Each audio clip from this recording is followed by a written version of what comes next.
Talk to him. Classic codes, I ain't taking it slow. Forgive me, Lord, I woke up in that mode. Whether the winters were left in the cold. Yes, Lord, we live. Yo, it's Classic with the classic codes, man. Happy 420 to everybody, man. How y'all feeling? Dive in the chat and put a 333 once you tap in, man, for sure. But we got a dope one. I'm going to start off with the code language today. And depending on how we flowing, we'll get into a reaction video too. I got some shit queued up so we can move just like that. But we're going to go with the flow today, man. Again, happy 420. If you haven't already subscribed to the channel, hit the like button. And, man, jump in the comments if you catching this after the recording, and jump in the chat if you here right now, man, 333. So you know what it is with us, man. But, yeah. Starting off with the code language for the day, man, we talking about the difference between truth seekers and faith seekers. We just want to hash that conversation out and see if we can crack some codes on that, man. But yeah, bro.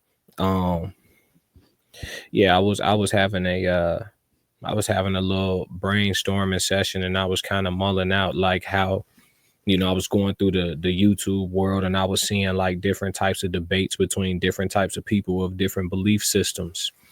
And sometimes I'll watch them, but never for too long, because some of the debates, they just get like overly passionate. And I think sometimes the passion leads to a lot of like over talking, and then it becomes no longer like a constructive conversation at a point.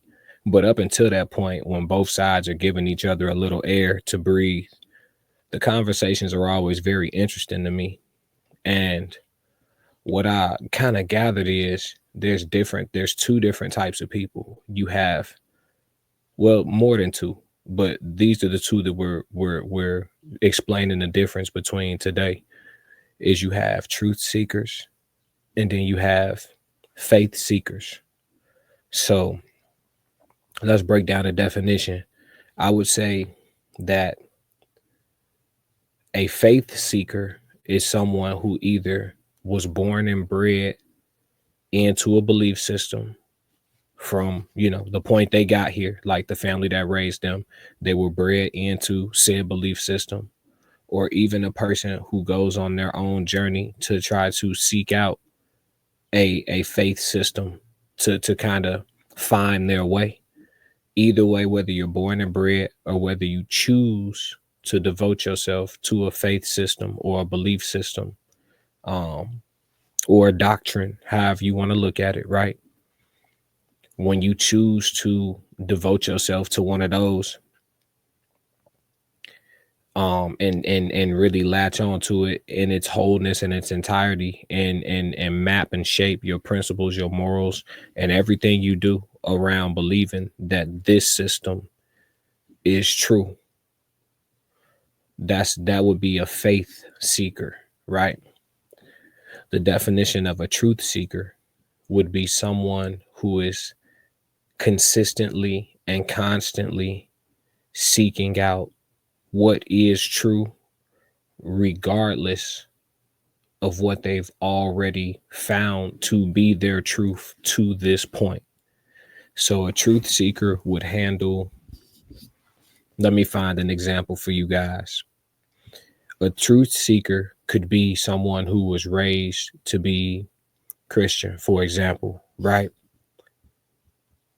And they could learn later in their life or whatever age that Christianity in this part of the world, at least the Christianity that we know and have studied, was largely introduced to people like themselves through slavery. You also then go down the rabbit hole of learning the history of how many times the book has been translated and how those variations speak and kind of teach the word differently. And those realities could be harsh for somebody to come across depending on what part of their life they in and how long they've been completely believing every single thing that they've ever been read or told from said book. A faith seeker is going to dismiss the new information. They're going to resist the new information. They'll question the new information before they question what they've already decided to devote themselves to. Because to a lot of faith seekers, they feel like asking those questions or examining this new information to a certain degree, oftentimes they feel like it's them questioning their God or their belief system. A truth seeker, on the other hand, is like, I never knew that. And it could actually be heartbreaking to find out that aspects of what you've been believing in for however many years are inaccuracies or completely untrue altogether, whatever the case may be. But a truth seeker is going to absorb that, right? Feel whatever that makes them feel. And then they're going to find fulfillment and refreshment in being able to find even more truth now that they're getting more knowledge and understanding and growing. And I think oftentimes when you see these debates online, you see people beefing because one person is faith-based and they gonna make what they believe in make sense, even if a truth seeker is coming to them pointing out contradictions or clear inaccuracies or historical impossibilities or whatever the case may be. They're going to resist regardless. And that's what you would call blind faith. But to a truth seeker, they will look at you like you got wool over your eyes. I don't think there's anything wrong with being either one. I think it benefits people to understand which one they are. I think that's where it comes into play. It benefits people to understand whether or not they're a truth seeker and they're willing to take the red pill in all areas of life and enlighten themselves truly to what the reality of everything is. Or if they're more of a faith-based person and they're like, this is what brings me comfort.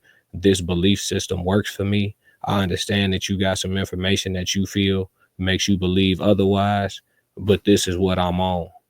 I think those conversations between those two types of people don't go left as often if people understand whether or not they're a truth seeker or a faith seeker. But yeah, man, that's really my breakdown on that. And I think that like I said, it would just be beneficial. That's all. And that thought process and those ideologies kind of just came to me, like I said, from just watching these different types of debates and seeing when, where, and how they go left and stuff like that. And me myself, I consider myself more of a truth seeker, right? I pay attention to what's going on. Forget what somebody told me. Because when I was a kid, all the adults around me, this is just the reality. When you're a child, the adults around you is telling you what they want you to believe based on whatever it is they believe. And that go from your teachers at school to your parents to your auntie and them to whoever. They telling you what they think is right or what they believe, and they telling you what they want you to believe. But once you get to a certain age, you got to take a look at this whole spectrum for yourself. Me personally, I've learned factually that this earth that we live on, be it round or flat or whatever, this earth that we live on is a very evidential place. There's a lot of evidence on this earth. So the history is in the land. The history is in the trees. The history is in the mountains. The history is in the petrification. So when we try to live our life in accordance to these history books that are very new in comparison to human existence, these books are very young in comparison to human existence. The evidence in the land is as old as the existence. And I think nature is a better thing to pay attention to if you're looking for something to believe in. That's just my take. I don't have to believe or have faith that once upon a time there were giants when I can see the petrified giants that we now call mountains. I can still see their faces and their bodies in some cases. I can see some of the mountains with these violent waterfalls. I can see that they once were big ass trees and now they're tree stumps. I can see that they look chopped off. But you get to talking like this for a lot of people and you'll leave them in the dust, right? Because consciousness wasn't made super cool, or actually it used to be cool and then it was made uncool, right? The phrase "shut your woke ass up" came out and we've been lost ever since, right? So But yeah, I feel like that's my take on the code language, man. But classic codes, I ain't taking it slow. Forgive me, Lord, I woke up in that mode.